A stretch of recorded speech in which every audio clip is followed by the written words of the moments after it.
Hey guys, it's Mayhem. Hope you're having a good day. So, as my thumbnail said, the Democrats have turned into a woman. So, with everything that's happened in the last 24 hours, it seems that the Democrats just really have gone off the rails and have just decided that screw politics and we're just going to become women. And what I mean by that is they say whatever they want, there's no repercussions, and they just do stupid stuff. And the latest, greatest thing was Kamala Harris being nominated as the VP.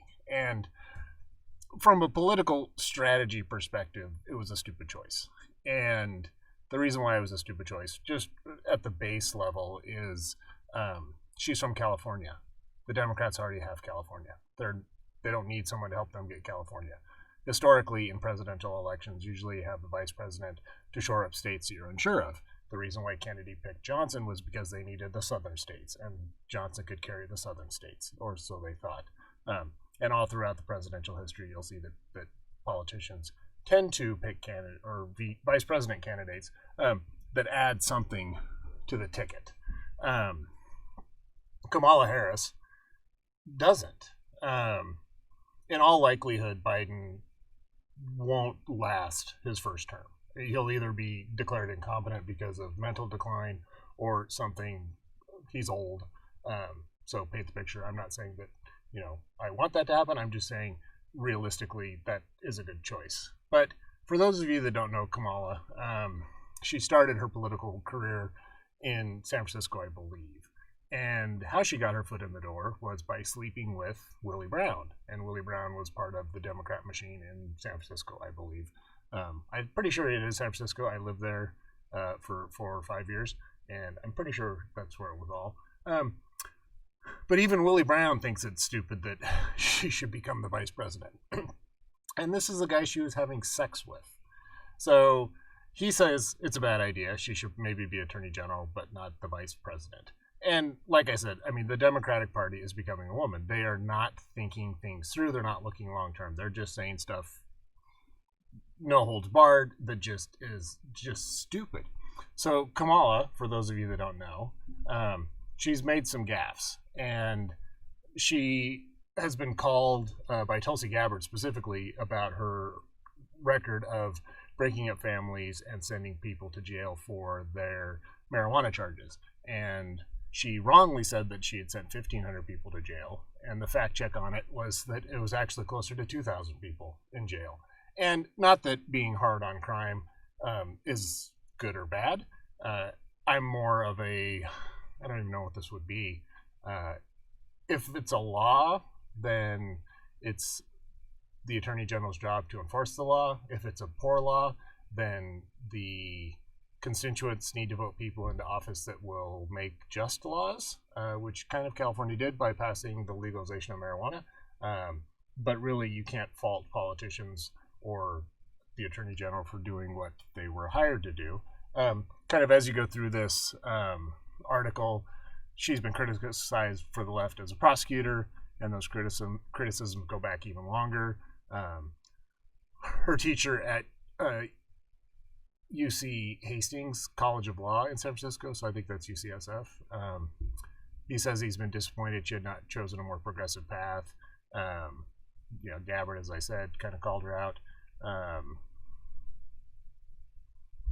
So just not a great choice, just because, like I said, she doesn't bring much to the table, and she's a poor candidate. She's been known, she got her job, she got her foot in politics for sleeping with men, so using sex. And as a progressive, I don't know if that's empowering. I guess if it was her choice to sleep with a politician, I guess that would be empowering. But if it was Willie Brown's quote-unquote power that forced her to sleep with him, then she was a victim and we should treat her as such. I don't know. I get so fuzzy with the left and kind of what I'm supposed to feel about what. But it's really a poor choice. And as I said, you're basically, whoever the VP is going to be has a good chance of becoming the president. And do you really want this woman leading the country? Not that I care if a woman, well, I do. I just don't think it's a good, smart move, especially with everything going on. But going back to kind of the thumbnail, the other thing is, if you look at all the gaffes that Biden has done, one of the things that they've said is that Biden shouldn't pick Kamala Harris. When choosing a running mate, it tells you the American about the priorities. And the big thing that the Democrats have said about Kamala is that she checks all the boxes. She's African American, supposedly. She's got Asian, and she's educated lawyer, blah, blah, blah. She's not really African American. She's from Jamaica. And so she's Jamaican American, which is different, but people won't really call this out. Also, her family owned plantations in Jamaica back in the day. So technically she owes reparations to African Americans that worked on her plantation, but that's neither here nor there. That's just something that is interesting. But there's a lot changed. And with her on the ticket, there's going to be a legal problem, or there's not going to be a legal problem. There's going to be a law enforcement problem, because both of these two have done very poorly on minority rights when it comes to law enforcement and passing provisions and bills. Biden's crime record has been called out before, and as I said with Kamala, she's not got a very good prosecution record. But it doesn't matter to the Democrats, because as a woman, women don't think of the long term, and they have no memory. I said this before on my other channel. Women are like goldfish. They have a 5-second memory, and they get distracted by shiny things. And this is what the Democrats are doing. They're trying to distract us with shiny things. They're trying to, paint the orange man bad picture. And they just say stuff that is just so crazy, and that leads kind of into Biden. And, Biden, I won't go super far into this because everybody knows it. He talks about corn pop. He talks about how his hairy legs, and, the two latest biggest gaffes are, if you don't vote for him, you ain't black, and that blacks and Hispanics think differently. Blacks think the same, and Hispanics think differently. And I understand his point. I'm not going to try to clarify his point because he did such a piss poor job of explaining it, but that's what we're looking at. And the other thing that came out, I think it was today, or it may have been yesterday, and I didn't pull it up to kind of look at, but Nancy Pelosi let slip that China wants Biden to win.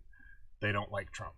And if that's not another reason to be overly concerned with our election, it's very scary that Pelosi knows that, and that she actually let it slip, that she wasn't smart enough to keep her mouth shut.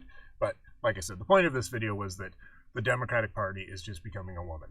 They are walking around in their slinky skirts. They're promising things that they really have no idea how to deliver. And if they could deliver it, they're not going to follow up on it, because really all they want is power. They want us locked away, covering in our corners, afraid to death of a virus that kills 0.03% of the people that it infects. And they want to keep us totally underneath the thumb, because that's what women do. And they don't want us to be honest and truthful and try to pull our country out of this. They want our country to become a debtor nation and a sugar daddy. And they want to be able to sit at home and watch soap operas and reality TV, do their nails, because they don't want to have the responsibility. They don't want to worry about a job, quote unquote. They just want to have everything handed to them and be taken care of. And so this isn't necessarily a political post. This is just one of those things that the more I look at it, the more that I hear, the more I realize that the Democratic Party has become a woman. So thanks for listening. Let me know what you think about this in the comments. Please like and share this video. Help me get my subs back up to where they were before I got banned on my other channel. Also, if you're listening to me on Spotify, thank you for the continued support. I'm trying to do some advertising to grow my Spotify channel. As I've said before, really my goal is to, once they release the video segment, when Rogan transitions over, to really push that Shopify or that Spotify channel and really transition away from YouTube. But, I'm doing what I need to do to grow my user base. Thanks for listening. If there's anything you want me to talk about, please shoot me an email at tomc.mayhem@gmail.com. And until tomorrow, remember, the journey is the reward, and you're the prize.